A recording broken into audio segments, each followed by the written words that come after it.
Hey everybody, it's D-Swizz Wildcat back at you again with another video. Yesterday we had the week 1 depth chart come out and Coach Mark Stoops had a press conference where he said some interesting stuff that I want to get into. Before we get into this video, please make sure to like and subscribe and leave your thoughts about the press conference and the week 1 depth chart in the comments below. Thank you. Now let's get into this. I want to start out talking about UK's depth chart. There are some big surprises with some big names that rose to the top and some that fell. First up, I want to talk about Kavosiey Smoke. You might have noticed I had a little fun with the thumbnail today. That's because the smoke rises to the top. After all reports seemed like he was getting buried and passed up by these younger guys, I guess it lit a fire under him. And when there's fire, the smoke rises. And that's exactly what he did. He turned it up a notch, and that really excites me this year because everybody knows the explosive big play power that he has. And if he's turned that up another notch to impress Coach Stoops and Coach Rich this year, I think we can expect big things from him these first 4 games. Because there's some good quality running backs behind him. Some guys that would start at a lot of programs. And if he's even better than them and he's passed them back up on the depth chart, he's went down and then back up. It's so hard to do. Once you lose that spot, it's so easy to get in your head and get down. But he's mentally tough enough to take that constructive criticism and improve his game, and that excites me so much. I can't wait to see the explosive big plays that he has week 1. It's going to be huge, and I'm here for it 100%. Next up, I want to talk about Barion Brown. I did not expect this guy to start. He just got here in the summer. He passed up DeMarcus Harris for that number 1 wide receiver spot on the outside, and that's a guy that's I'm pretty sure a redshirt junior. He's been here for 4 years now. He's had 2 years of the same type of pro-style offense, and he had such a head start on Barion Brown. And the talent on this kid, everybody knew he was going to be big. I'll put up a picture of his recruitment from Alabama to show just who was targeting this kid. I mean, he was getting offers from everywhere in the country. He is a top-level talent that will play in the NFL one day. And we stole him from Tennessee's backyard, and this kid came in on 2 months' notice, learned the offense, and took over a veteran wide receiver's job. That is big, and you cannot understate that enough. Another big thing is Jordan Wright is missing from this depth chart, and taking his spot is J.J. Weaver. Now, I am of the opinion that J.J. Weaver is better anyways. I think his injury last year hindered him, or else he probably would have took Jordan Wright's spot already. But as much as they move those guys in and out, I really think whoever's 1 and 2 on that depth chart on the defensive side doesn't really matter. The different packages they're bringing in, everybody's going to get a shot. Everybody on that 2 deep will get plenty of playing time this year, and that includes Keaton Wade, one of the Wade twins that we just picked up from Tennessee's backyard this year.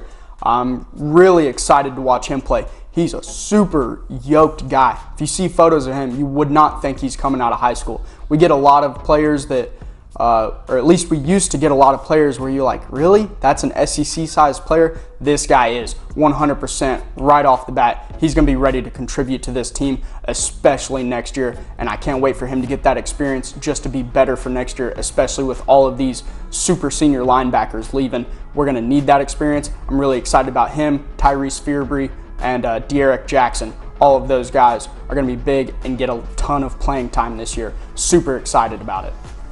Another important bit of information is that our left guard, Kenneth Horsey, the most senior guy on this offensive line, the leader of this team that was going to really mesh that big blue wall together, is not 100%. And because of that, Jagger Burton, the local Kentucky prospect, is filling in for him in the meantime. And from the sound of it, from Coach Stoops' press conference, that's not a bad thing. This kid's been really impressing, and if not for Kenneth Horsey being such a senior, strong guy, then this spot would have been Jagger's in the first place. So he's not upset that he has to start him, and I'm really glad to see what he can do, see the future of this line, and to get a lot of these young guys a lot of reps, a lot of experience early on in the season, because we may need that further on down the road once we get to the Tennessees and the Georgias of the SEC East. Super excited. Can't wait to see this team play week 1. I hope my excitement for this season is coming through the camera and infecting you guys.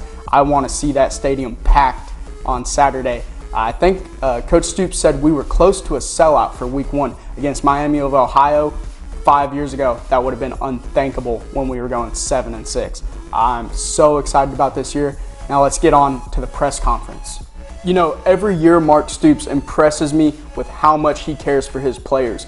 Last year, it was respecting the privacy of all the suspended players we had at the beginning of the season due to that legal issue, and this year with Jordan Wright and Chris Rodriguez.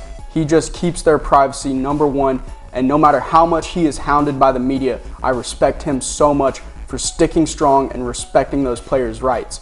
Even with Coach Schlarman and with Chris Oates, just the amount of respect and just the family and camaraderie that he has built within our community is amazing, and I'm not sure there's any coach in the entire world that does it better than he does. He does it the right way, and I think that's why we love him so much, is because we can feel that love and that respect for his players, and it feels like love and respect for us. And so every year it blows me away, and I hope we keep this guy forever. Also, during this press conference, he emphasized turnovers. He said he doesn't want our team to be scared of them this year, but we have to be better than last year. We need to go back to that 2020 stingy defense, and we also cannot turn the ball over plus 5 times or plus 12, I think we were last year. We cannot do that. Last year was a special year. You just don't strike gold like that playing with matches. You can't play with matches and expect not to catch on fire. It just doesn't happen. You can't do it twice. And so turnovers is a big thing he harped on. We cannot do that this year.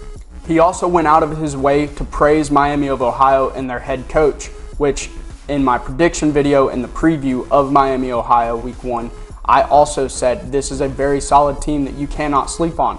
If you just walk into this game expecting to blow them out, it's not going to happen. You have to put your foot in the ground and you say, you will not get past this line of scrimmage. And I think we will do that.